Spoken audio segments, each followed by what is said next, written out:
ఓం నమ శివాయ. అందరికీ నమస్కారం. మీ యొక్క ఆరోగ్యానికి ఒక పరీక్ష. నేను ఇప్పుడు రుద్రమంత్రాన్ని చెబుతాను. ఈ రుద్రమంత్రంలో ఏకాదశ రుద్రుల యొక్క పేర్లు చెప్పబడతాయి. ఈ యొక్క రుద్రమంత్రాన్ని మధ్యలో ఒక్కసారి కూడా ఆగకుండా పూర్తి మంత్రాన్ని చెప్పగలిగితే మీ యొక్క ఊపిరితిత్తులు బాగా పనిచేస్తున్నట్లు.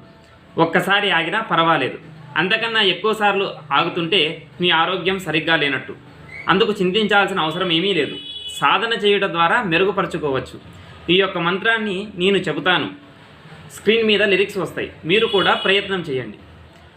ఓం నమస్తే అస్తు భగవన్ విశ్వేశ్వరాయ మహాదేవాయ త్ర్యంబకాయ త్రిపురాంతకాయ త్రికాగ్నికాలాయ కాలాగ్నిరుద్రాయ నీలకంఠాయ మృత్యుంజయాయ సర్వేశ్వరాయ సదాశివాయ శ్రీమన్మహాదేవాయ నమః.